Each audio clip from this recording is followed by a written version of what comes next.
Hello, and you are listening to the Book Was Better podcast, the podcast where we talk about the book of the film. I'm Luke. I'm Hector. And this week we're talking about Clash of the Titans, 1981. Hey you, put down the popcorn and turn on the light. It's gonna be alright, my friend. In the end, take my hand. Trust me, the book was better. With Harry Hamlin in his little loincloth, it's more like Clash of the Tight Buns, am I right? Yeah, tight buns and prominent nipples. Yeah. Now, this is not the Sam Worthington version, unfortunately. Yeah, well, you pretty much revealed that straight off the top. Yes. Unless Harry Hamlin had a cameo in the second one and I missed it. He might have done, you know. He could have been inside one of those scorpions. He played, he voiced Perseus in God of War. Yeah, I read that on his Wikipedia. So how about that?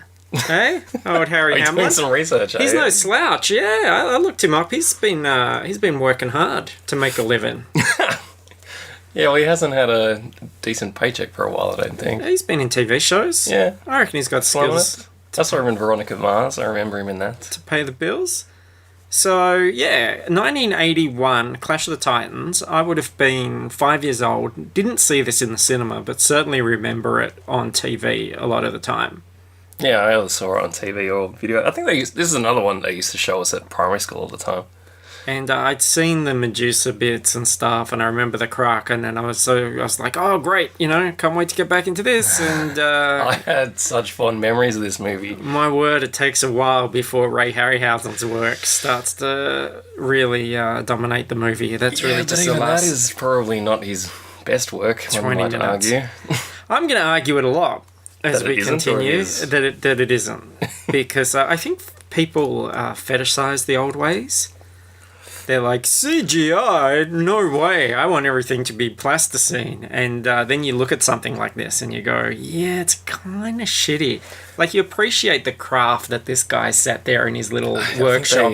He overstretched with this one, maybe, with the live action cross with the stop motion. Stuck fur in a You could see the joins. puppet dog or whatever. But they don't look great. But nothing looked great stop motion from back then. Look at the Tauntauns and the Rancor and everything. Everything looked pretty dopey. Have you seen those clips online from Jurassic Park where the test footage of the raptors in stop motion? Yeah. That actually looked pretty decent. Not as good as what they ended up with. No, of course not. I'm glad they went the way they went. Yeah, so this is one of those films that was made in 1981, but really, to me, feels like it was made in 1961. Oh, yeah, that's the thing. Like, it's 4 years after Star Wars. Yeah. A New Hope. And it's like, what?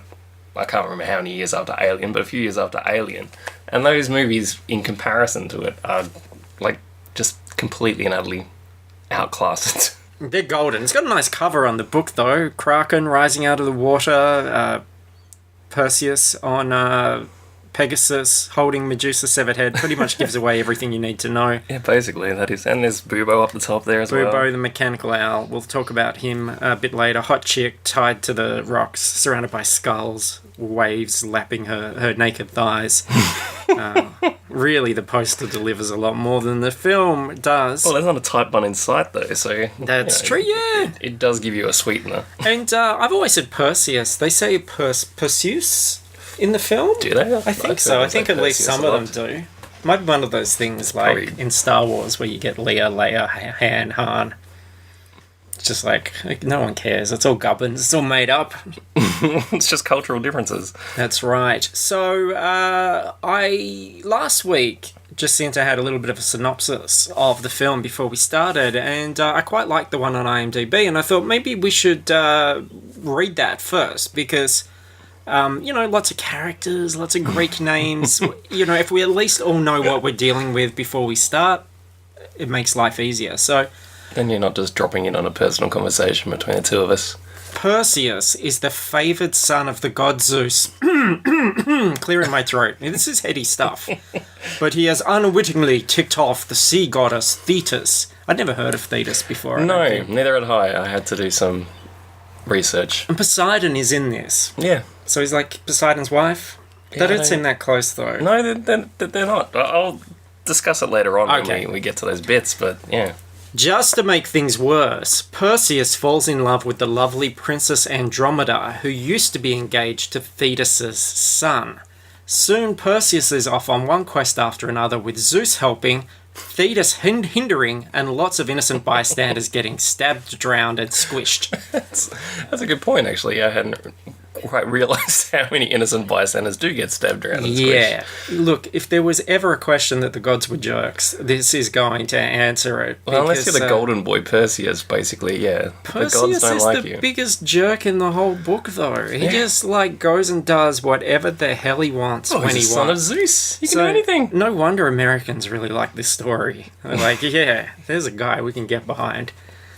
And this book's written by recuse Alan myself. Dean Foster, legend of novelizations. We've talked about him an awful lot on this particular podcast. He wrote Alien, aka Cat.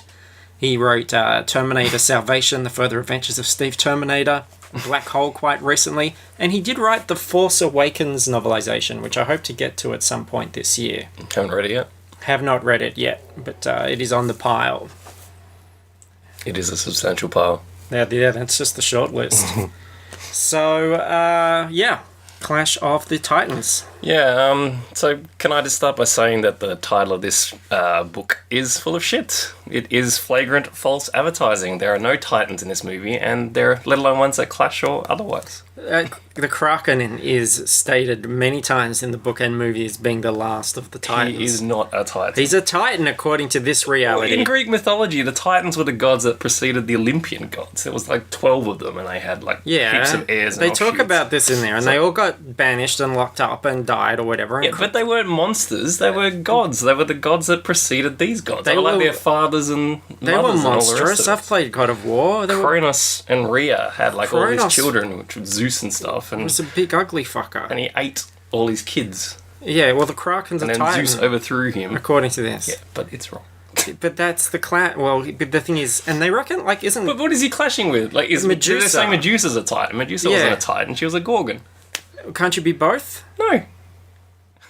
I reckon you can. I reckon Gorgon's just like... I reckon Greek mythology does not agree with you. Yeah, but this is a mix of a lot of stuff. Like, Calibos is taken from Caliban in Shakespeare. He's not a Greek mythology No, it doesn't character. exist at all. I mean, Thetis is actually the mother of Achilles, the Greek hero. Is this your Thetis thesis? Is that what you're saying? Yes. Okay, so you were disappointed with the amount of Titans that clashed. Yes, basically. Well, I want to talk about it later on about the Kraken, but yeah, we'll get to it. We'll get cracking onto that later on, hey? We'll be cracking a few jokes about those tight ones. And here's the beginning. Should we get into the beginning? I feel like I should have laughed out of politeness, but to be fair, you were drinking.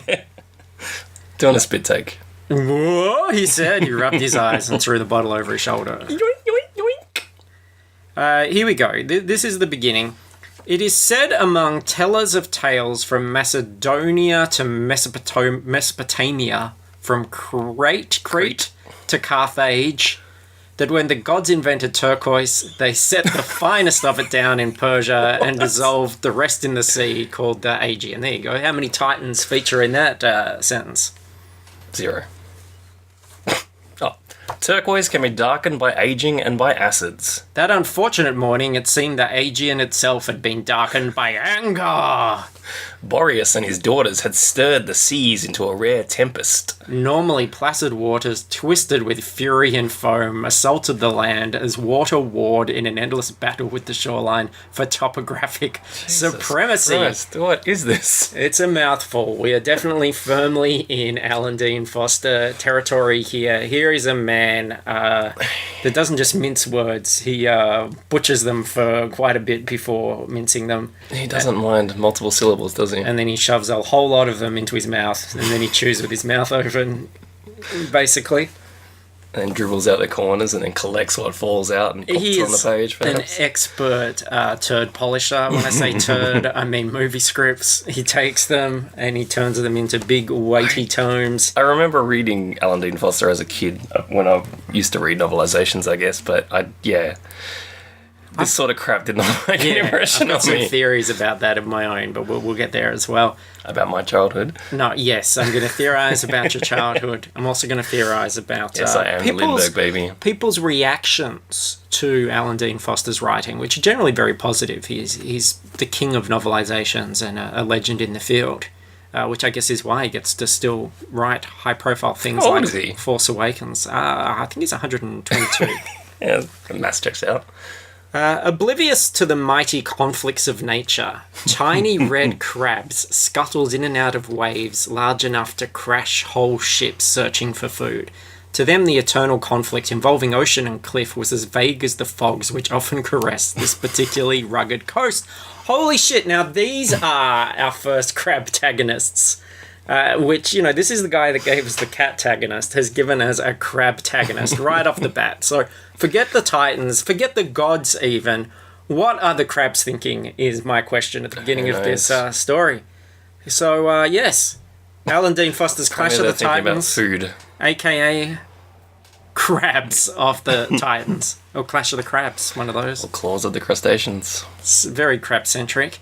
So I take it Alan Dean Foster likes to write in an animal voice. He likes to think, Bit of a furry. What animals are around? And what might they Would a think? bird be flying by and maybe seeing what's happening? What would they think of what was happening here?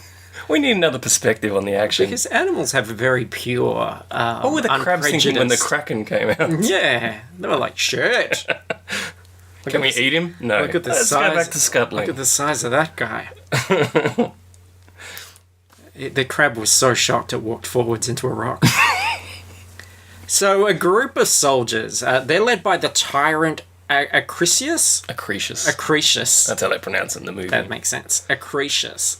They're about to throw a coffin into the sea. And it's a big, sort of trunk. Looks a bit like a coffin. And inside is going to be... The other was a small wailing bundle carried gently by a young woman. Occasionally her haggard face would... Jesus, that's not a nice description. Would dart to right or left, seeking freedom and finding only armour and sword. The infant in her arms moaned soft and steady, his complaints lost in the throatier wail of the wind. So this baby is, I can't say Acrisius. it now I'm thinking about it. Acrisius' daughter's bastard son, Perseus. And because he's upset by her obvious whoring, he's basically murdering them both. And I like that when they did the remake. They were like, who's just going to play the perfect bastard? And they went... Fleming or whatever his name is. They went, fucking Sam Wortho, mate. It's Perseus. Straight out of Rocco. I think about Acrisius being a bastard and what he did to them. Oh, yeah, well, he was a bastard too, but not as bastard as that baby. Yeah, I think she wasn't whoring. There was a prophecy that Acrisius would be killed by his grandson. So he locked up his daughter Danae in a bronze chamber in his palace. But he left the ceiling to this bronze chamber open, and Zeus popped down and impregnated her, apparently. Whoring. That's what I said. And in the myths, Perseus later accidentally kills Acrisius with a discus to the head at some, precursor to the Olympic Games, which fulfilled the prophecy. Discman on his head? Yes. He Grandpa. grinned humorously. If the chest does not sink or smash to bits on the rocks, then it will float out to sea. Their starvation will provide a slower and more deserved kind of death. So this was basically 1981's answer to Game of Thrones. Deserved kind of death. This book hates women. Yeah, well, the Greeks. I mean, more of that when we get to Medusa. I've got a whole big spray and rant about that. Okay, well, lucky I've bought a protective tarp. The opening credits of the film are marred by a gull, which are basically shots of a seagull interspersed with very fake shots of a seagull superimposed over stock helicopter shots. I honestly think I'd already blanked out by this point. And the gull much. certainly gets a whole page of the book. And of course, because this is ADF, we get a little bit of an insight into the gull's thought process as he flies around.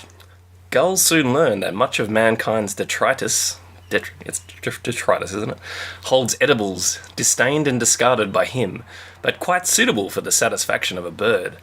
This particular bird, however, was not interested in garbage. Gull-tagonist. So, yeah, Alan Dean Foster, regular Dr. Dolittle over here. It's Jonathan Livingston's sea god. Yes, because it does turn out the gull is Poseidon.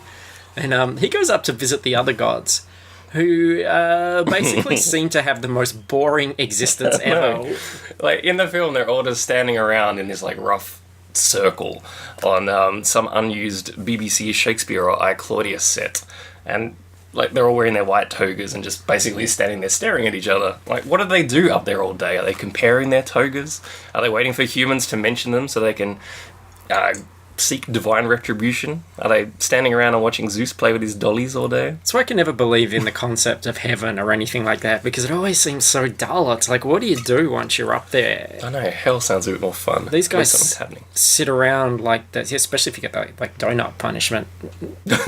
Yeah, that would be alright. But yeah, it's like they're sitting around like the I Jedi think you'd Council. looking at your room, you'd have the toys punishment. There'd be people like misusing toys, opening packages that shouldn't be opened, like limited editions, and you'd just be stuck in the corner of a room. On. Look at this place. Do you see many things in their package? I don't keep things in their That one. package because, you That know, one. well, there's a couple That there, one. but they're not worth anything. That's just because I like the art or the pictures. And two, look at this mess. Everything's fallen over. I've got new stuff on the floor. Alright, then it would be a level of hell in which there were no toys. I think the level of hell would be like a whole room of Star Wars figures, and I have to make sure they're all constantly standing on 2 feet. And someone keeps coming in and knocking them over. Although they wouldn't need to do that. They fall over anyway. Every single figurine is Jar Jar Binks. Yeah, look at this. Look at this Jar Jar falling on his back. What a slouch. Okay, so, it looks really boring, although Foster assures us that. Flanking him within the room were figures that seemed motionless. They were not. It was just that they moved through an existence without boundaries or restrictions. As such, they were contemptuous of time. Yeah, they apparently moved through an existence where it was impossible to entertain a mortal man, such as myself. But the other gods are here. There's Aphrodite, there's Athene, there's Come on, give it a go. Hephaestus, Pretty good, I think. which I got at the end of high school, but took some tablets and it's cleared up. Thetis, the secondary sea god that we mentioned before. A weird inclusion. Like, as I said before, her claim to fame in history is that she was apparently the mother of Achilles. Yet, in mythology, she's one of 50-odd Nereids, who are a bunch of sea nymphs who palled around with Poseidon. She wasn't one of the main 12 Olympians. So, like, there's already a sea god included in this movie, quite prominently. He's the Kraken releaser. I picture that big, hulking guy from Revenge of the Nerds going, Nereids. Hey, buddy, did you get a load of the Nereid? Yeah. So why do we need another sea god? She's not, like, Poseidon's lady or whatever. Poseidon's a bit of a randy old rapist, as we'll discuss later on. Yeah, she's like, just... So you have Demeter, you got Artemis, like, you got all these other female famous gods. Why not choose one of them? And she's played by a young Maggie Smith. I was trying to remember her Harry Potter character, Yeah. but I don't know anything about Harry Potter. Professor McGonagall. MacGyver. Professor MacGyver. She could make anything out of anything. And she had a wicked mullet. And so she's a bit younger here. And supposed to be incredibly beautiful. And She's got a... She wasn't... she's a little... She was better looking than I thought she would be as a youngster. Yeah. She's... What I was surprised at is that she's quite wall-eyed. Like, She's always looking yeah, I know. In her right. later years, I thought that was because, she was getting a bit roomy. Maybe that's why she was cast, because she already kind of looks Ictherian with, like, the sideways eyes. Yeah, she's got that Homer Simpson glare. It's kind of... It's a trap! kind of a bit unusual. So she made the perfect sea nymph. And Zeus is here. Yeah, she's like a fish with eyes on either side of her head. The throne was quite near now. Poseidon could see his brother brooding as usual atop the white dais, one hand tapping against an arm of his seat while his chin rested on the other, the great rippling beard meshing with the folds of his robe. That beard's a character of its own. And, can we talk to Sir Laurence Olivier here, who played Zeus? Captain Shakespeare himself. Yeah, he's someone you hear a lot about, but I don't think I've ever really taken note of watching him in much. So when this comes up and I go, okay, so Laurence Olivier is Zeus, because he's supposed to be like the best actor ever. I've got Shakespearean actor. I've got high I've got high expectations. Have you not seen his Richard III? And then I watch and I think a horse, his kingdom for a horse. I think this guy's all guff. He's all mouth and no trousers, basically. And well, he doesn't have a lot to work with, does he? No, but it's like 10 minutes of expositionary dialogue is the... But what it made me realise, and I reckon this stems from America, but I'm sure Australians would be just as guilty of it. There's that thing where we think people are really amazing actors just because they're articulate. And because they do that they kind enunciate. Yes, they do that sort of voice. Because, people go, Patrick Stewart, he's awesome. Ian McKellen and everything. Well, Ian McKellen is. Yeah, he is, but how much of it really is just the voice? And then, I think Patrick Stewart's a bit more voice. And then, to go to an extreme, people go, McKellen's a bad example. Benedict Cumberbatch is he's just the greatest actor. And again, it's just because he's the greatest actor. He is a girls good actor. Say that? Oh, they've won over by his chinless wonder. And it's just because... No, but that's the thing. It's not his looks. It's just that he's articulate. It's yes. So... That's a thing we learn when we're younger, isn't it? Girls like bad boys and articulate boys. It's wow, these people can put in a sentence. Because I don't think good Shakespeare has that bluster anyway. What do you mean? That bluster's nonsense. When you would know this, bluster? You're a man who's when you say bluster, I'm thinking Brian Blessed. Yeah, well, that kind of I'm talking about this stuff in a very kind of... No, the really good Shakespeare often is really quite internalised, and you understand the meaning. Fassbender's a better Macbeth than bloody Sir Laurence Olivier, I'm sure. But it was a different time, and the way they acted in movies back then was different to how... The realism and that, the Stanislavski method and all that crap that came through 60s and 70s with Brando and then the 70s school of American cinema, that shit hadn't really taken off. So this school of Shakespearean acting was what acting was considered to be. I'm just saying is a bit balls, and to tie it together with one of my previous... Can I use a sporting example? But let me put a pin in this thing, because I'm going to use a literary example. Showing the spectrums of our But talk about your sports ball. But, okay, so it's like when you try to compare players in sport of a different era. So Donald Bradman is the greatest cricketer of all time, has an average of 99.98 in Test cricket. No one has ever gotten near that. The highest averages have been in the 60s. Test batting averages I'm talking about. So people often say, how would Bradman go in the modern era? But you have to think that people born in the modern era who have an inherent natural talent, so the way they played back in that day was very different. People didn't bowl the way they bowl now. But with the talent that he had, he would have been able to be as good as he was back then. Yeah, and I think Laurence Olivier probably would have been raised in a different style, but he still would have had that drive and that internal talent. Yeah, quite possibly. But what I'm saying is that... You don't like him when he was bald. I'm giving modern examples too of Cumberbatch or whatever, just that idea that people get fooled into thinking, because this person, especially if they've got that English kind of vibe to it, we equate that with gravitas and we equate that with good acting. Now, we usually equate Englishness with villainy, though. In most movies these days, it seems that the villain has to be an English actor.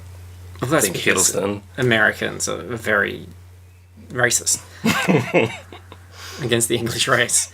So, and I think from a book perspective, I was talking before about how people think that Alan Dean Foster is a genius. I'm not saying he's not. So he probably listens to this. I think he's a big fan. I'm not saying he's not, but I'm just saying it's a similar kind of thing where see his use of language and the kinds of words he uses and go, oh, well, he must be a really excellent writer because of his verbosity. he uses all this stuff. And I think it's the same thing as what we're talking about Laurence Olivier, that it's a bit all mouth and no trousers. I'm just here But looking at the Emperor's Willy, and everybody else is like, ooh, what a fine frock coat, Mr. Emperor. And I'm like, I can see his nutsack. But I think you need to look at him in terms of comparing him to the other actors of his era. But that's not the point I'm making, is it? No, it's not a history lesson. So, But you're bringing someone from outside. This is why my sporting example is good. You're bringing someone from outside of a modern era and a modern context into a modern context and saying what they're doing is ridiculous. It's like bringing Mozart into the modern fucking No, pop because scene it's and saying, not. No, oh my god, his music is terrible because it doesn't conform to the standards of the genre that we have now. No, because you're twisting it. You're saying that my attack is on Sir Lawrence, but really, I'm making the whole point to attack people. No, people. You're attacking the English race. I'm attacking the audience. Who is the I'm racist attacking now? the audience. I'm attacking people's perceptions where they go, oh, this equates to good acting, this equates to good writing. So I'm criticizing the way that we interpret things as opposed to, I agree, he's a product of his time. He did well. He got to play ZEUS. Good on him. And, he looked pretty handsome sitting up there in his throne. Yeah, and he had his headband and his tight little white curls. And I always thought Laurence Olivier was gay until I actually did some Wikipedia research on him. And now who's a racist? Apparently he had 3 wives, so I don't know if that proves anything. But At the same time. Maybe I'm just, it's the stereotype of theatre. But I did like how behind his throne he had that like little laser show going on. So it looked like he was sitting down to have his class photo taken in the early 90s. I had my class photo taken in the early 90s without a laser show. I obviously went to the wrong school. Zeus is wicked pissed about this sacrifice, and he demands that the Kraken is unleashed to destroy Acrisius' city. Close enough. And it turns out he's pissed because the baby is Perseus, his son. Yep, spoiler alert. Coming like 10 minutes after I said it, but yes, he did impregnate Danae, and Perseus was his son. Aphrodite continued when Thetis could not. She was not as reticent to discuss these types of matters, which after all fell within her province of administration. Zeus transformed himself into a glittering shower of gold and visited her and loved her as a mortal man. He gave her a golden shower. Are we sure that these aren't German gods? Yeah, I knew that one was coming. Imagine the Harryhausen animation for that. Oh, Zeus. I let him piss on me just to see where it came from. Like, what is Thetis's province of administration? Love. People's sex lives? Like, she's the... Oh, the goddess of the sea. Yeah, she's I the thought sea she was goddess. saying no. She was sounds saying... like she's the goddess of tattletales and busybodies. I thought... No, Aphrodite was the province of administration. Oh, yeah. Yeah, okay, so I read Thetis as the second That's all right. It's not a comprehension test. If it was, I just failed. Thetis's province of administration is the wet patch that's left afterwards. But you have to imagine... Sorry. That's a way homer. That one just got me on the way home. You really have to imagine action in these early sequences because there is a shit ton of talking and exposition going on. And nothing is actually happening on screen. There's at least 10 minutes of them standing around looking at each other and talking to each other. And you think of like a 10-minute dramatic scene between Dame Maggie Smith and Sir Laurence Olivier would be a cinematic treasure, an acting masterclass, but it's not. Yeah, it's like Caligula without the blowjobs. By which I mean nothing happens. And the gods, as we said, they've got more shells of action figures than I do, each one, I guess, representing a mortal person. Yep, Zeus plays with little clay dollies, but I do not think that he has more than you. You're not even close. Like, there's maybe like 2 dozen or 3 dozen clay dolls in his little collection there. And it's supposed to represent people, it would seem, because he plays with them and directly affects numerous people in the real world throughout the movie. So my question is the population of ancient Greece so small that it can be represented by these, couple of shells of figurines that we see? Or are these just his premium figures? Or just the figures that he likes to play with on a regular basis. All the poor people are in a box at the bottom of his wardrobe. They're under his throne somewhere. Not in their packages. He gives them golden showers. Getting a lot of paint rub. And then free the Kraken. The Kraken comes out. Poseidon slid the last bar aside and then moved away as he tugged the great doors open.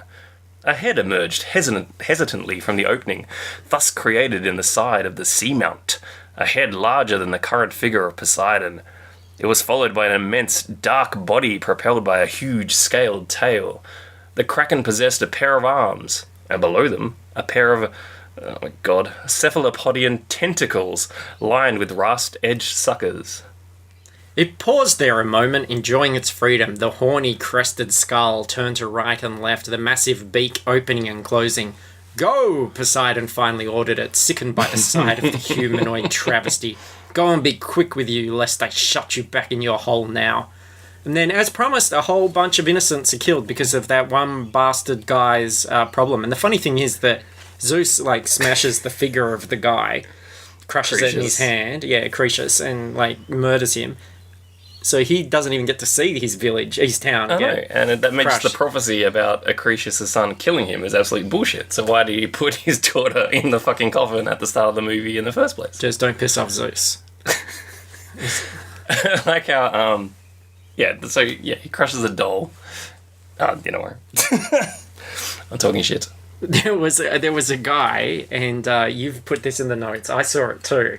One of the toga-wearing extras that gets killed is wearing a pair of 70s gym shorts. Black underpants with little white trim. I thought they were the little gym shorts that you see in 70s porn movies. Anyway, people repented too late and to no avail. Waves threw them brokenly against stairways and walls, or sent them spinning like dolls through the river channels that had once been broad avenues. I guess maybe he just Zeus emptied the shoebox of dolls into the toilet, flushed it. In the remake, there's a lot more dolls. When the Kraken turns up at the end and starts destroying whatever that town was at the end, you see shitloads of dolls exploding and falling off the shelves. They must have had a better budget. I'd say possibly, yeah. But so the Kraken's turned up. Yeah. The Kraken that is neither a titan or a creature from Greek mythology. The creature in Greek mythology that Perseus actually ends up fighting is called Cetus, which is also not a titan. It's just a big old sea monster, which it's a term for a whale or a large fish. Kraken, as a word, derives from Norse mythology. It's a Norwegian fucking word. And it probably originated from sightings of giant squids. Are you trying to tell me that American filmmakers did not read the source material? Because I don't think that's ever happened before. Oh my god! I don't even know why they would do that. Why would you come up with the Kraken? When you already had Cetus, you already had thousands of monsters in Greek mythology who could have. Because Unleash the Kraken sounds better than Unleash the Cetus. Unleash Cetus. Abort the Cetus. Abort the Cetus. So, I also like how this is a giant creature that can destroy whole cities, and it's cooped up underwater in a cage, some iron bars. Yeah. My suspension of disbelief was pretty good up until that point.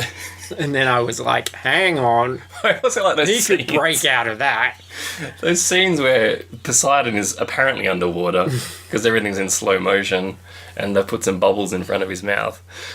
He's just looking there and staring, and then he kind of looks up and you're supposed to think that the Kraken is swimming above him, and I couldn't even put a fucking shadow over his face or anything. But that compositing when he swims down to the gate is just crazy. It's it's so flat. It's Every 1981 so big budget film from MGM. Now the special effects could be bettered by a teenager on YouTube with After Effects. It's just nuts. Yeah.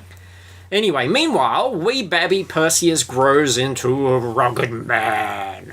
On a small island, another child was blossoming. His library was the sea. He studied the many manifestations of bountiful nature, and his mentors the simple pastoral people of the isle known as Seraphos. Yeah, these were the good old days when a PG-rated movie could show impressionable young children like myself a full female boob with nipplage, and then a big old butt. Pre-internet. He's not too bright, though, this kid. Once he broke both legs attempting to fly after a thieving gull. More than the It's that pain, gull again. there was simple astonishment in him at his own failure. For having so successfully emulated runners and swimmers, he had not thought it impossible to fly as well. What a dickhead. Basically. But is he hot? That's my question.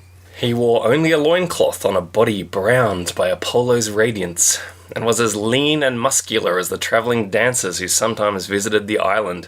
His hair was thick and curly, dark as the sea bottom on a moonless night. It was a man's body now, though the face still held some of the joy and freshness of adolescence. It seems very weird that Alan Dean Foster didn't describe the nipples in this passage, as they are Harry Hamlin, who was People magazine's Sexiest Man Alive in 1987. Whoa, really? His most prominent feature throughout this film. Always perky, sometimes engorged. They're like tent pegs, Yeah, basically. which is handy because I'm pitching Hairy a little tent tent pegs too. reading that section. Now, Thetis is, Maggie Smith, remember, is totally jealous of all this bullshit because her son Calibos is in big Zeus trouble. He's been a total dickhead. He's killed all of Zeus's flying horses except for one, which is Pegasus, of course.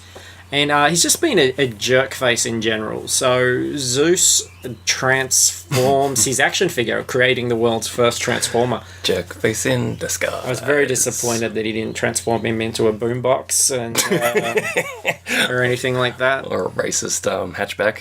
Yellow V-dub beetle.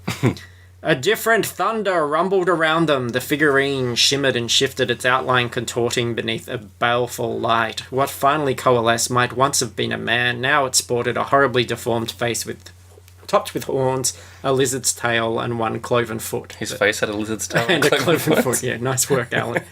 The reptilian part of Calibos's nature had flowed out of his mind to wash over and alter his body. Now, very interesting technique in this film because the makeup for Calibos is actually pretty great. I love how the character looks, and I think it's very iconic, but every time it's not a Head and Shoulders shot, it's a stop-motion puppet. Which looks almost nothing like him. Yeah, so it goes back and forth between man, puppet. It's quite strange. What do you think of this technique? Well, Neil McCarthy, the actor who played the role of Calibos, actually has acromegaly, I think is the term. It's a rare syndrome that causes gigantism and disfigurement. So his face is actually pointed like Calibos's I didn't face know was. that. So there's not that much makeup, which, might be another budget issue. There's a few budget issues in this movie. But yeah, it's very strange because the joins are obvious. They look absolutely nothing alike. It'd be like watching the Muppets, and in all the close-ups, Miss Piggy's a real pig in a wig, and then, like, in all the long shots, she's a puppet. But there's Or the other way around. there's such a herky-jerky motion to stop motion, obviously. Yeah. And to swap between, real filmed motion of a human actor moving, and then suddenly this thing's going like a puppet. Still better than CGI, though, am I right? It's real, man. Now, this is all controversial because Calibos was going to marry the very sexy Princess Andromeda of Joppa, and Thetis is so pissed that That's it, Joppa. she touches one of Zeus's looking at dolls. They're not for touching, not for playing with. I've got a lot of looking at dolls in my room that aren't for little hands, but she picks it up and she moves Perseus to an amphitheatre in Joppa, where he will need to contend with the real world. And it's here that he meets a masked figure who is described as walking with the dignity of a god or a fine actor. Oh, that's right, he comes out with that face mask on, doesn't he? But it turns out to just be Burgess Meredith. Yeah, it's Mickey. It's the penguin. It's the guy from Twilight Zone with the broken reading glasses. Its wearer stood revealed, an elderly gentleman of slight stature and no demonly pretensions. He was bearded and grey as the back of an old dog. And who doesn't love old dogs and their back beards? Just running your fingers through the back beard of a dog. Yeah, there was a study recently that said that beard hair and pubic hair are not dissimilar. So Yeah. the back pubes of a dog. Have you ever done that online quiz, Gash or Tash? No, I have not. Okay, well, maybe you should. It's like coming or drumming, which I think is pretty easier because drummers sweat more than cummers, like around the face. Speak for yourself, dude. around the temples. This Burgess It Meredith. always comes back to us comparing our fuck styles. Burgess That's Meredith. okay. Did I say Burgess Meredith? You did. Merges. It's all merging into one. You emerges Meredith. I really felt like the first thing I thought when I saw his character was that this guy was the inspiration for Philocrates in Disney's Hercules. Yeah. And then I googled that to see if it was the case, but the only thing I could find was that the inspiration for Philocrates, or one of the inspirations, was Burgess Meredith's Mickey from Rocky. So, in a roundabout kind of way. You know, because isn't Danny DeVito Yeah. Danny DeVito. like a good stand-in for the late Well, there's a similar aspect to their voices. creepy little gruffness? I don't think there's a similarity to how they look. Maybe their height. And this guy is Ammon, and he is a writer. I write comedies, which some sneer at as banal populist entertainment, but which are a truer reflection of man and life than those endless moaning I'm tragedies. thinking, wait, are we sure this isn't Alan Dean himself? I write novelizations, which some sneer at as banal populist entertainment. I think it's more like Grease's answer to Tyler Perry. Could be. He stars in all of them himself. So Ammon is quickly convinced that Perseus is destined for greatness and sets out to give him all the tools that he'll need and an extreme makeover that he'll need to succeed. Perseus removed the old loincloth and threw it away, stood grinning in front of the throne. Am I properly dressed then? Ammon laughed so hard the tears ran down his face and salted his whiskers. Creaks, am I right? Nudity and salted whiskers. The symbolism seems less than accidental. It was enough to salt my whiskers. Salt my whiskers! Well, salt my whiskers, boy! It sounds like a Captain Haddock. You also missed out that at this point the movie has kittens. Yeah, I heard the kittens. I could have done with 10 minutes of kittens I was just talking looking to each away other. from the movie at this point, and then I heard the kitten, and I looked up, and I was like, because I thought my kitten had been sucked into the screen. Poltergeist style, yeah. And Zeus is angry at all of this, like the Thetis putting him in the arena, the man bones, the salted whiskers. So he demands, Especially the salted whiskers. yes. If anyone's going to get salted whiskers around here, it's me! So he demands that Athene send him a helmet, which turns out to be an invisibility helmet. Aphrodite sends him a sword. It's a pork sword, and Hera a shield. It's It's a talking shield. a panty shield. So the theme of this book is obvious throughout this. It's basically nepotism. Zeus's son is granted, extreme amounts of favoritism throughout this field. He never throughout any of it demonstrates any leadership, any heroism. He doesn't have any special powers, and he doesn't show anything but his nipples. He's given a bunch of presents by all his relatives that, spoiler alerts, conveniently solve every problem that he encounters throughout the movie and throughout his journey, and he doesn't really have to extend himself at all. He's like the Greek kids of Instagram. Perseus, he's piss-farting about with his daddy's little toys. I think he might be, and I don't use this term lightly. I think he might be a little stinker. I think he's Jeremy grown up. He is a right little stinker, this Perseus. I would not disagree. Whew. I like this theory. The goddesses bitch about Zeus as they prepare all these gifts. Thetis spoke sharply but not maliciously.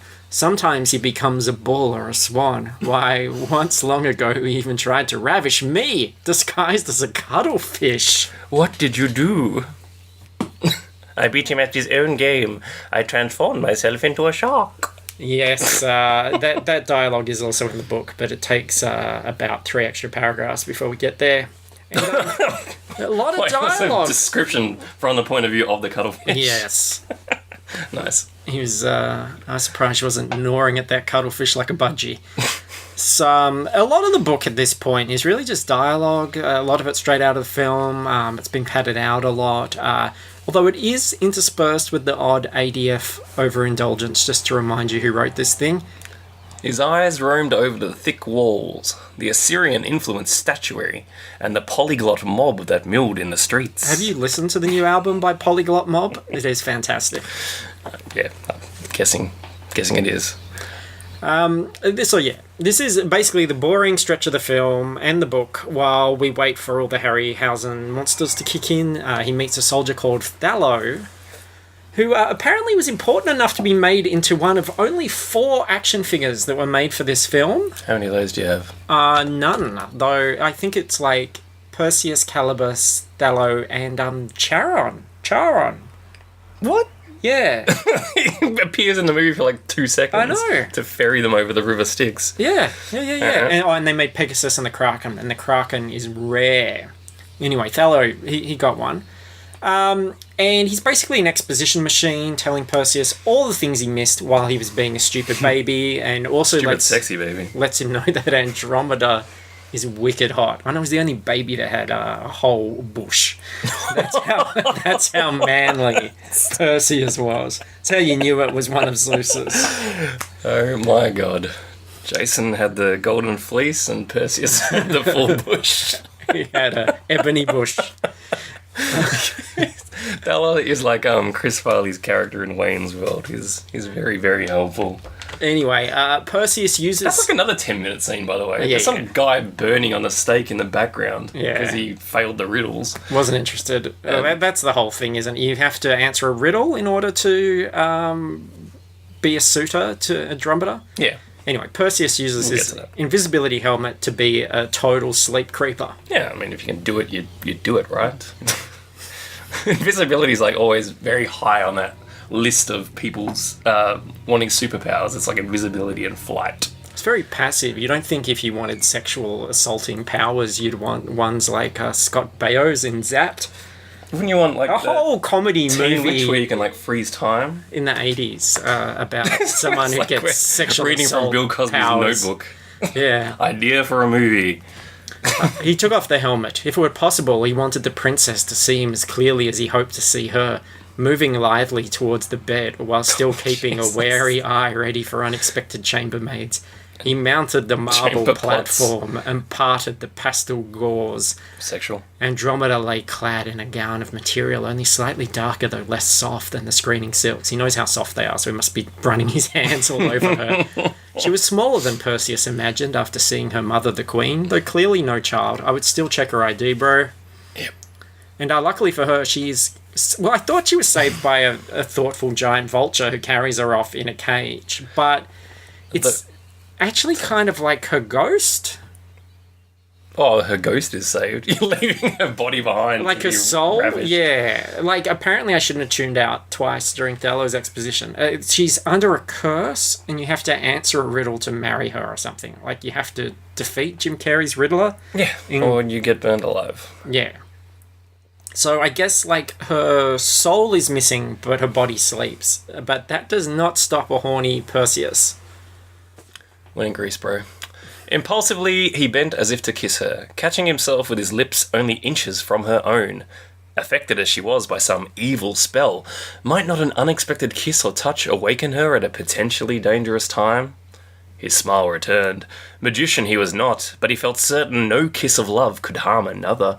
He touched his mouth to hers, felt a faint, warm exhalation that assured him further she was still alive. So he wasn't sure if she was alive when he went in for the kiss. No matter what portion of her had been carried off by the vulture, accidental necrophilia. At least it the wasn't Perseus story. Sweet titties. So yeah, this is basically the Cosby defense. Asleep or dead, certainly no kiss of love could harm another. Yeah. Am I right?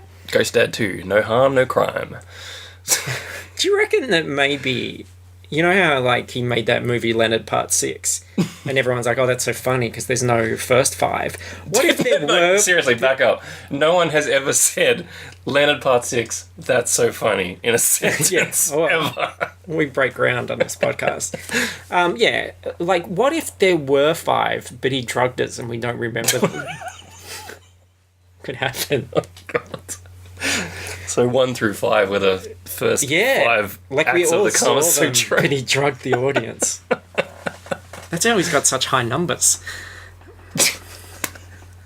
I should never have accepted that's pudding pops. Yeah. So, Perseus is going to I feel solve... violated. I don't know if it's by Bill Cosby or it's by your sense of humour. Perseus is going to solve all this shit. starting by going to the wells of the moon to catch himself a sweet ride. The stallion was not a true albino, but he shone as white as the chalk Perseus used to pinch from the cliffs of Seriphos. Pinch? That seems like a very undignified word to use. I would have used He's using pinch as... Nick. Gank. Perseus used to gank from the cliffs. Like a fluttering white leaf, the magnificent animal spiraled lazily out of the stars. I think a flying horse is as dumb as a walking fish, just in terms of... Like, if it was meant to fly, it would just look different. Make it a fucking dragon. And again, Perseus just takes what he wants. He ropes up this horse against its will so that he can ride it to the princess, so that he can rope her up and ride her against her will. I don't think he's a good dude. I would agree. There's there's a list that's horse abuse, sleep molestation, invisible stalking, being a total daddy's boy, exposing himself to old men. This list is rapidly filling up. I'm not even questioning whether he was a little stinker anymore. I know it. I know it to be true. Gigantic stinker. What a stink house. If you looked up stinker in the dictionary, there is Perseus with his fucking hair helmet. Harry Hamlin. And his Stinkiest man alive, 1987. His powerful legs dug tight into the horse's flank, and so the temporary pull did not dislodge him. So, thighs of steel, ladies, look out. That's what he's going to do to you. I always love, did you ever read Robert E. Howard's old Conan stuff? Whenever he described Conan, he would always talk about his thews of steel. And poor old Andromeda, meanwhile, has gone from one creeper to another.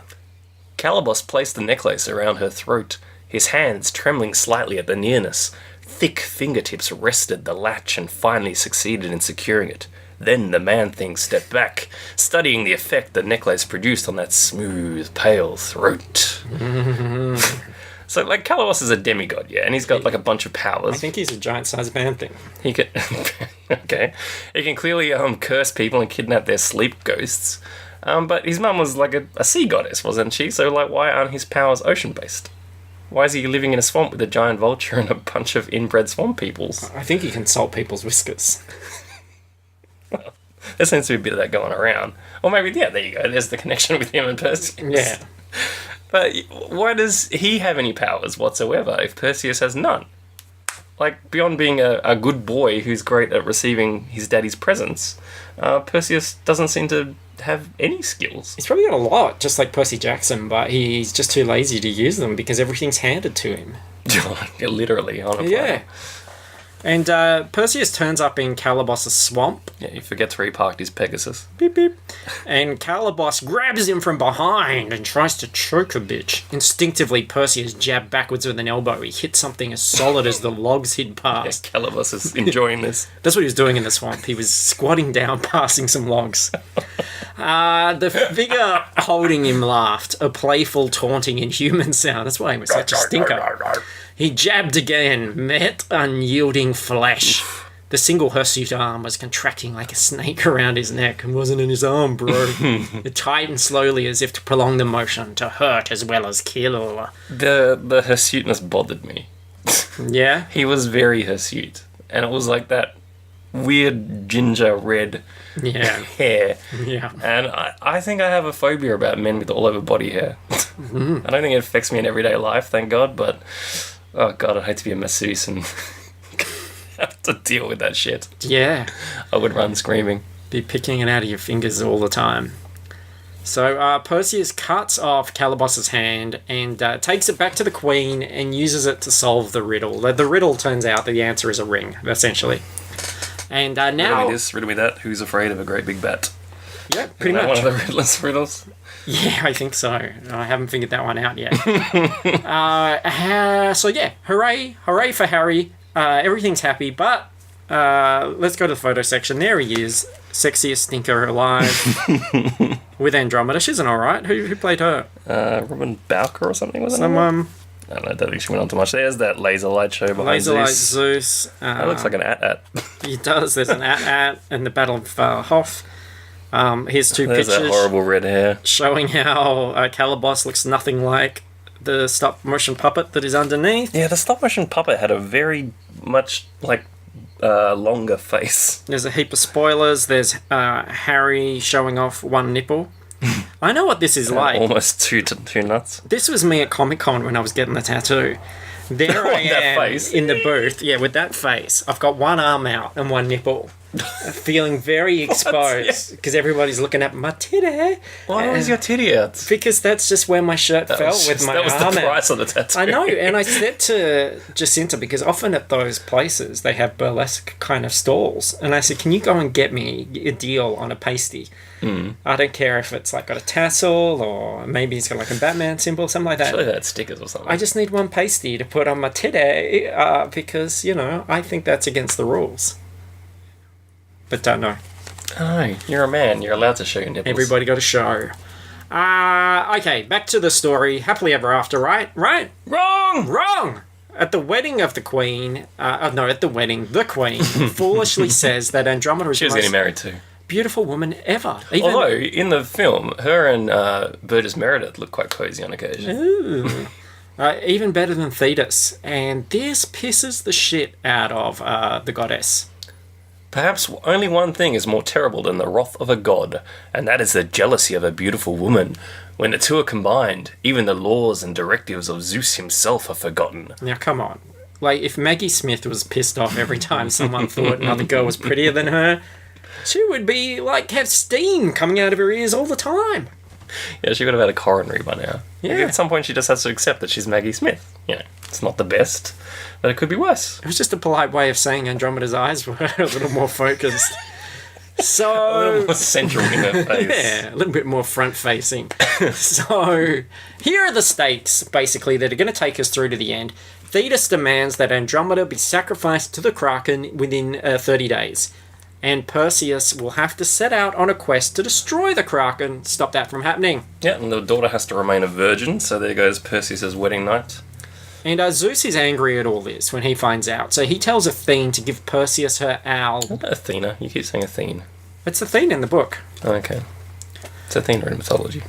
Yeah, but look, this thing definitely walks away from all of that, doesn't it? It changes the endings of stuff. It should be like Perseon instead of Perseus. Look, you shut the fuck up right now. Percy salted whiskers. Yes. Now I'm lost. Okay. So we're up to Bubo. Bubo, yes. She's like, give him your owl. And she's like, fuck that, for game of soldiers, mate. And so she gets a robot owl made instead. Yeah, as you do. Like, I'm sure Zeus didn't even notice the fact that she still had an owl sitting on her shoulder the next time they're all standing around looking at each other up on Olympus. As it closed on the tree, the shining owl shape began to break sharply. That it was an owl could no longer be in doubt, but it was unlike any other owl that had ever been. In place of feathers, it boasted rectangular metal plates, overlapped and highly polished. Tubular legs, ended in metal talons, and the great round eyes flashed and spun with energy, derived from the non-biological source. They gleamed bright red like tiny windows in the night. And then he totally R2's it up. Yeah, my theory is that Bubo is C-3PO and R2's love child. Because it's got R2's personality and it's got C-3's golden sheen. That's true. And those two robots were in love a long, long time ago, so chronologically it fits. It does. But yeah, Ray Harryhausen was actually accused of ripping off R2-D2 with Bubo. He claims that he created Bubo before Star Wars was released, but Star Wars came out 4 years before this, so that's a kind of unconvincing argument, unless this was in gestation for a long time. And look, even if the design wasn't ripped off them, the vocalization was. This thing beeps and clicks exactly like R2. Yeah, and it's like used for comic relief and all the rest of And it. this. It continued to wheeze away enthusiastically, clicking and whistling and making more noise than a pair of old lawyers arguing opposite sides of a case. Lawyers! Clicking and whistling. Perseus nodded. He says his name is Bubo. You got that name out of all those clicks and buzzers? Ammon looked doubtful. What clicks and buzzers? Perseus frowned. Looked puzzled. His speech is perfectly clear to me. He speaks Bubo, just like Ray. He's a Jedi. Just like Luke Skywalker. Understands this stuff.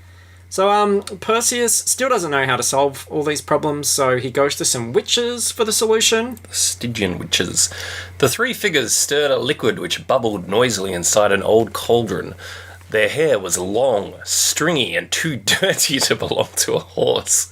Clothing no thicker than fog, covered skin tough and wrinkled as papyrus. He must be, like, touching their clothing as well, just like he did with the sleeping woman. Perseus wondered if those gaunt frames contained any blood. Old women. Gross. Yeah, Am I yeah. right? Old people. Ugh. I don't know, like he flaps his junk for old men like a mon, so Oh, look, men are fine. Men are great. they don't count. Men have, but women, if they're not young and attractive, it's hard to imagine that they have any value. Yeah, I read that in a article story. today that said that Leonardo DiCaprio's latest girlfriend is in her teens. He's 7 years old. Yeah, that's probably his next one. That's fine. It's Leo. And then in typical Perseus fashion, he just takes what he wants. He uses R2 Bubo to steal their eye, and then he bullies them for an answer to all his stupid problems. Yeah, in the film, some dude is like totally being cooked in their cauldron, and like, he flails his hand about, and he's obviously still alive, but you know, Perseus don't give a fuck. Just like a big old hero. And this is all that's left to do. You kill Medusa the Gorgon and use her head to turn the Kraken into stone, which is simple, right? Yeah. And it is, because that's pretty much like, this is one of those movies where they go, this is what you got to do, and then he does it at the end. So A to B. yeah, so let's just pick out some highlights as we go on this last bit of the journey. Okay, so they travel down the River Styx to the Isle of the Dead, courtesy of Charon, Chiron, Charon. Charon, Charon. My Charona. Tyron. The hand that accepted the coins was bare of flesh, as was the skull that grinned out at him from beneath the black hood. Can't help thinking that this guy gets a less compelling description than the crab at the beginning of the book. Yeah, well, the seagull. But you totally missed the part where he straight up abandons Cedrometer with the old man. This guy is a stinker. You're going to say he's a peach. Oh, that too. A stinky peach. They get attacked by a two-headed dog, but there had been 4 eyes. Were there 2 of them? Then the creature moved out into the light a little more and revealed itself. Indeed, the monster was a wolf, larger than a man, but there was only one of them. It had 2 heads. And I feel like the monster parts are not as detailed. Like, I wonder if ADF was really working with pretty bare-bones descriptions of these action sequences. What's with the 2-headed dog? Like, Cerberus was the Hound of Hades, wasn't he? And he had 3 heads. Is this, like, more budget cuts? It was time cuts, yeah. Apparently, Harryhausen was like, I'm not animating a 3rd one. And then when you look at it, it's like, yeah, it's like, where are you going to stick that 3rd one anyway? Yeah, so they called it, like, another name, like Dioculus or something. It's, yeah, instead of Cerberus. Diosculus. But yeah, I'm totally not down with dog murder, by the way. As Luke can attest from our Dungeons and Dragons games, I will not murder dogs. So you would let this dog, this 2-headed dog, just gnaw on your balls rather than fight? He killed those other guys. Rather than fight back. It's a dog. He would have been busy eating one of those other guys, and then I would have just walked in and completed my mission. So let me rephrase. You would let this dog just gnaw on my balls and not do anything about it. It depends. Were you one of the guys that had those masks on? Like the red shirts from Star Trek? They're conveniently, I don't think apart from Thallo, I don't think I'm a red shirt. none of the other guys that came on this mission with him, you never saw their faces. I think I'm more of a mustard. Yeah, alright. So, yeah, don't you reckon, though, that this movie just suddenly, after all this standing around talking, just throws all the stop-motion animation monsters at you one by one, and you just don't appreciate them? And then here is Medusa herself. At the head of the stairway was an enormous snake, cousin in form and body to the Great Constrictor, which was like about 1 meter long, let's be honest, that encountered outside the temple. But he's a great guy. In colour, it was an ichorish green, and as thick in girth as a cedar. Relatable. At one end, it changed into a scaly sort of debased flesh. A Even more human relatable. waist began there, a mockery of the beautiful skin that had once been. It varied in places, some smooth, some rough and reptilian. The upper torso was clad in a brief wrap of opaque cloth, and showed the silhouette of a woman. Instead of hair, the head was a knot of writhing, tailless snakes. Perseus had expected that from the tales he heard. What he had not anticipated was the sheer demonic energy in that face. So Perseus sees basically this rare, exotic, one-of-a-kind creature which is minding its own business and, of course, cuts off its fucking head. So yeah, this is the part that I have a major issue with. Okay. Surprise, it's welcome Alright. to yet another edition of Hector Has Issues. You're going to fact-check I'm gonna fact check. this 1981 film. I'm gonna give my lefty greeny Alright, yep. rant. Okay. So Medusa's origins, like all Greek myths. It changes a little depending on who is telling it. And like Wolverine Origins is a very compelling tale. It's probably better than Wolverine Origins. She was either one of 3 Gorgon sisters who were either born monstrous or became that way with a little meddling from the gods. She was also not a Titan, by the way. Now, the movie pretty much follows the latter origin, and the remake makes it explicitly clear that this is the origin that they use. But basically, Medusa is a ravishingly beautiful woman who is raped by Poseidon on the floor of the temple of Athena. In the Clash remake, they talk about how she runs to this temple hoping for help from Athena, who not only does nothing to stop Poseidon from assaulting this poor woman, but then decides to punish Medusa for daring to be raped in her temple at all, which is classic fucking victim blaming. Rape culture 101. What happened to Poseidon, you ask? Oh, don't worry, he was perfectly free to rape again. So this happened in the remake as well. Yeah, they're much more explicit. In this one, it's like she slept with Poseidon. And it wasn't Poseidon, but Percy Jackson does it to her too in that first film. What? In The Lightning Thief. Rapes by Percy Jackson? But it's over a school desk. There's a Medusa as a kid? Yeah. I totally do not know anything about Percy Jackson. Well, that's something you don't want to know. Oh, I need to turn the air conditioner on here because Luke has just got hot. Hot under the collar at this being gotten away with. But yeah, aren't we glad that the major Abrahamic religions that followed this one have proved so much gentler and kinder on the women creatures? Yes, probably. Well, you still get stoned for adultery and all the rest rape between husbands and wives doesn't exist, etc., etc. But anyway, so for Medusa's failure to remain unraped, Athena changes Medusa's hair into snakes, makes her face so horrid that any man who looks upon her will be turned instantly into stone. Ovid, the Roman poet, in his classic Metamorphoses, describes Perseus as saying that Medusa's punishment by Athena was just and well earned. So no wonder he saw no problem in hunting her down and taking what he wanted from her by force. This poor sexual assault survivor who had already been punished and ostracized for the crime of being a victim, and who has now hidden herself away in Hades of all fucking places, somewhere where she can be of no harm to mortals unless some fucking idiots come looking for her. Yeah, because they think they're going to get turned into having an instant bone. Yes, rock hard. Yeah, maybe. Maybe this was the bone appeal of the ancient world. But yeah, she's down there with a 2-headed hound. She's minding her own business. Has not she suffered enough? I agree. I think she's definitely an innocent. And this is something that happens. Which I didn't notice when I was a kid. Like, a lot of stories. She was just a monster. Like, as a kid, like, things are black and white, up or down. Yeah. Medusa's a fucking monster. She deserves to have her head cut off because she's ugly and she's got snakes for her head. But there's fucking nuance to her story.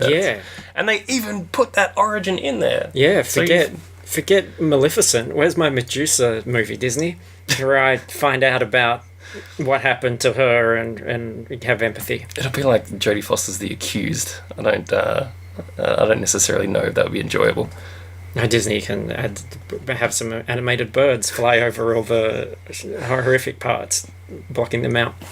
I think that a lot of these stories, even like in modern American mythology, like comics, follow this path. Because it's like when I was reading all the original Marvel stories, like the first Mandarin story, they're basically like, hey, Iron Man, there's this guy out there in his own country, in his own house, minding his own business, called the Mandarin. I don't know if we like the sound of that. And he's like, well, I'll fucking go over there and have a word to him. And he goes over. He's got more than one ring. Breaks into his house. What kind of a man has more than one ring? And starts a fight. And it's like, he wasn't doing anything. He's a jerk. And then... American imperialism. And then, same with the Blob and the X-Men. He's a circus performer, and they go, I reckon he's a mutant, let's go check him out. And then they take him back to the X-Mansion. And they're like, you want to come and join our club? And he's like, no, thank you. And they go, well, you've seen too much, you can't leave. And he's like, what? And then they punch the shit out of him. But he can't be harmed. That's true. And he's fat, so fuck him. The Gorgon was just turning when the serrated edge of the old shield struck her, decapitating her as neatly as an axe. There was a brief, half-articulated shriek that was cut off as the head spun from the neck. So in the myths, the act of cutting her head off gave birth to Pegasus and another flying horse. The last thing her head said was, I don't remember eating that. No, but Poseidon had made her neck pregnant with horses. His sperm ride horses. So somehow the act of raping her had birthed Pegasus. I don't know if the Greeks really knew how the body worked. And then Calibos turns up at the camp and stabs Medusa's head in a bag, and the blood comes out. It's the most red paint-looking blood ever put on film. Oh no, Sergio Leone's westerns had some pretty red paint-looking blood. Well, and like Suspiria. Yeah. And it turns into giant scorpions. So just a deluge of stop-motion animation. Calibos kills Thallo. Perseus kills Calibos. I'm losing interest.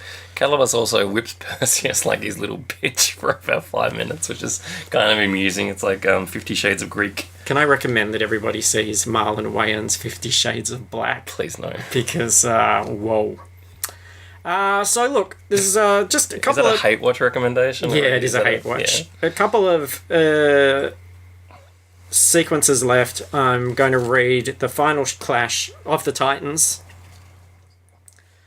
Perseus unknotted the cloak. He reached in, warning Andromeda to keep her eyes averted, and grasped a handful of cold, rubbery coils. Pulling it clear of the cloth, he held out the face of Medusa to the Kraken. Freed of the bundle's artificial night, the eyes of the Gorgon opened. The snakes Perseus gripped grew agitated. He held fast, ignoring their cold caress as they wiggled between his fingers. The Kraken, last of the Titans, was stopped still in the water. Oh, you sure showed me Alan Dean Foster. Mesmerized, as would be any living thing, by the still sublimely evil power of the Gorgon. Those huge inhuman eyes began to cloud over. Gorgon! Slowly, the great tentacles slumped. The dragon fin stiffened. While those on the cliff looked on in amazement, the immortal turned to stone. And he crumbles to dust.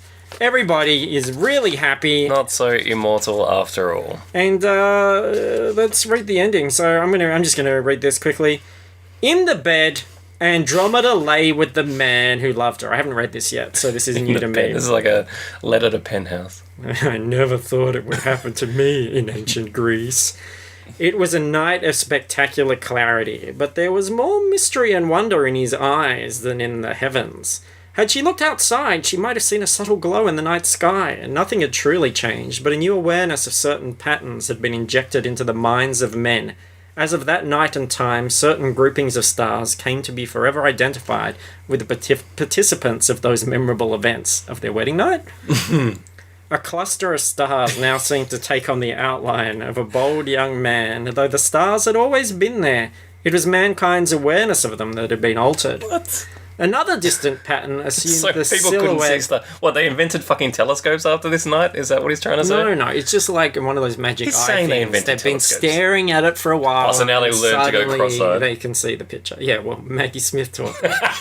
No, she's wrong. Oh, that's true. Yeah, she would never be able to see that Oh sailboat. my god, no. Another it's really fucking lowbrow. She can see the two sailboats over that way. It's so lowbrow and awful to be picking on an elderly lady's appearance. That's not cool. No, well, she wasn't elderly in this movie, so that makes it alright. Oh, that's right. True. Another distant pattern assumed the silhouette of a young woman, and still another that of a winged horse, and yet a fourth of an older but radiant lady. Where was Bubo? Let the stars be named after them forever, Zeus declared from a high Olympus. Perseus the brave, Andromeda the true, the noble Pegasus, and even the vain but caring Cassiopeia. Who was the queen? Cassiopeia? Cassiopeia? I don't know. Cassiopeia. Sounds like she urinates on a keyboard. As long as man walks the earth and looks questioningly into the night sky in wonder, he will remember the courage of Perseus forever, even if we gods are abandoned and forgotten, for the stars will never fade and mankind will look on them and remember until the end of time. The courage of Perseus. End. He didn't at any point demonstrate courage. He just got given a lot of gifts. Showed courage. Deus ex machina, literally the gods from the machine. He was house just given a whole bunch of tools by the gods in themselves. that outfit. Am I right? Yes. You know, in like Bubo's appearance. I thought Bubo appearing in the remake was Yeah, in the remake. funny. Yeah, like isn't like Wertho opens up a chest and Bubo's in He pulls there. Bubo out. And he's like, "What's this?" He's like, nah, mate, not taking that one with me. See that? No, he was keen on it. I'll see that owl again. It was the stick it up your onion. coit. The Onion Knights from Game of Thrones. He was like, "Leave that behind." So yeah, that's it. That's the book. And what a book! Yay! I was really disappointed in the movie by the line "Release the Kraken," because Laurence Olivier delivers it so casually. Oh, he's not a very good actor. I'm trying to tell you that. Liam Neeson gave a lot more oomph and feeling to it. Well, he's a very articulate man. Very Irish, hot-blooded. Any other comments? I like how at the end everyone cheers a horse. Okay, yep. Because that's kind of What else? He's on like a pedestal, Yeah. and everyone's like, "Yay!" That's a good horse. That's a good horse. And the soundtrack sounds like a phone ringing. Sorry, I was getting very confused at the end. I don't even have a phone. Well, that And would have I been thought- doubly confusing. And I Are you don't have off? a ringtone. Are you for off the years. grid? Yeah, basically. Okay. You don't have a mobile phone? I got a mobile phone, but my mobile phone, when it's not on silent, plays heavy metal music at me. Ah. So I haven't heard a actual dial-up phone for probably 20 years, and I was still looking around my house to see where this dial-up phone, like you looking in to see where your kitten had been sucked into the television. Yeah, but mine's more plausible. This movie was a mindfuck. I also mentioned previously Ovid's metamorphosis. I don't know if I like this guy anymore, based on what you said before, but okay. Because he's a rape apologist. But he said he described the scene where Andromeda previously had been betrothed to Phineas. So Ovid saw the film. On VHS? This is the deleted scenes that he is describing. She was betrothed to Phineas until Perseus rescued her from the sea monster, being Cetus, and it was agreed, I don't know who between, maybe he said, "If I save you, you have to marry me." Yeah. But it was agreed she'd marry him instead, because he basically just chanced upon her after returning from killing Medusa and riding this winged horse, Pegasus, that had sprung from her poor withered stump of a neck. But at the wedding celebrations, Phineas and his followers all burst in to attack Perseus, who once again unveiled the severed head of the Gorgon Medusa and turned them all to stone. There's like a whole series of paintings about this as well, which are quite interesting. But those dudes should have forever held their peace. Yes, absolutely. And now instead they're going to forever hold their pose. Nice. Got to ask you, was the book better? Yeah. I was disappointed. Like, I had such fond memories of this as a child, and I wonder which other movies I hold fond memories of as a child are probably shite these days. Yeah, it's because you're a child. You're a kid and you didn't have an education. Well, you just said you watched Big Trouble in Little China for the first time today. I and you did, loved it. yeah. I have fond memories of I that. don't think I loved it because I'm watching it for the first time now, but I appreciated it. I enjoyed it. But I enjoyed young Kim Cattrall. Those green eyes. Woo! So, okay, I'm going to say the book as well, just because I think it enables you to really imagine that these things are more spectacular than they are on screen. Yeah, I think it like fleshed some stuff out, didn't it? Like the reviews that I read said that the those three nameless guys that just get eaten by the dog and turn into stone by Medusa actually have a little bit more depth to them. Yeah, probably. I skimmed that bit. So I went to Amazon. I looked at those reviews too, but my favourite review, the one that I will read, is the story itself is great. The book was a little more used, beat up than I thought it was going to be, though. Yep. Yeah, fuck you, Alan Dean Foster, with your beat up fucking books. What the hell, man? I like some of these other Can you ones. type a little lighter? Can you make sure that you don't sell it to people that fucking treat your books like shit? I went to Goodreads and looked up a few things. The Wild West. Dirk McCall said that it was better than Sword and Sorcery, a Hollywood version of Greek mythology. I read this one with great interest! Exclamation point. Other worlds beyond the one binding me were opened. Oh, poor old Dirk. Always cursing the fact that he's bound in this existence. Dirk took a lot of acid when he read this book, it sounds like. I also like Nikki, who said that I read this book as a kid. One of the first, I guess you can say, grown-up books I ever read. Yes, very mature. Yes. I wonder what level her reading is at these days. Michael said, the story is very good. I would read something like this non-stop. Yeah, and he's since starved to death. Very sad. R.L. Bunch said, good book. Yes, yes. And Omrani Kaleem said, okay. Yeah. So a lot of opinions, a lot of varied opinions, a lot of people really digging deep. Makes me not feel so bad for our surface level reading of the piece. Yeah, that was Clash of the Titans. The thing, wasn't it, that movie was like almost 2 hours long, and most of that 2 hours was spent with just people staring at each other and spouting exposition. Yeah. It really made the film grind on. It sure did. Yeah, not recommended, actually. No. I didn't watch the remake when it came out. I only just watched it. And I would actually say that the remake was more enjoyable than the original one, watching them back to back the other day. Yeah, I wouldn't mind watching it now that I've just gone through this process, and then maybe watching... I know you love him, but Wertho was the weakest part of that movie. Well, I said to you when we were talking about it before, he doesn't look like he knows they're filming. Like, he looks like he's being shown around the set, and he's just going, oh, yeah? This is walkthrough. This is blocking. Yep, so then I come over here, I pick up the sword, all right, and then I'm going to, okay, all right, so when do we film this bugger? And they're like, no, we just did, mate. That was it. We filmed it. Oh, really? Oh, you don't want me to emote when my parents die or anything? Shit. I haven't seen the sequel. I'd like to see the sequel. Yeah, I'm quite interested in that too, because there are actually Titans in the sequel. Well. Oh, and hopefully a couple of tight ones. You want to see, where those tight buns? He's Australian, so he'd be like, have a look at me back at the spider, wouldn't he? They'd be doing brown eyes out the window. Yeah.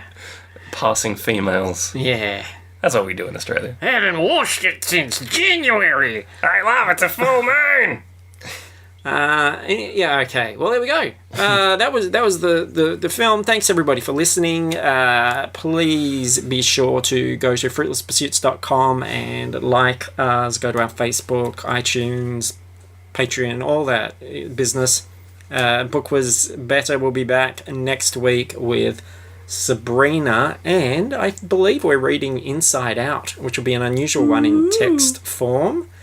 And also be sure to listen to FPcast. We talked a lot yesterday about the Rogue One trailer, did a thorough deconstruction of everything in that, and talked about the film Midnight Special, which you saw as well. I did. So there you go. I quite enjoyed it. Check that out. I am a big fan of Jeff Nichols' work. Put that in your lug holes. Put it in your pipe and smoke it. Anything else you would like to add?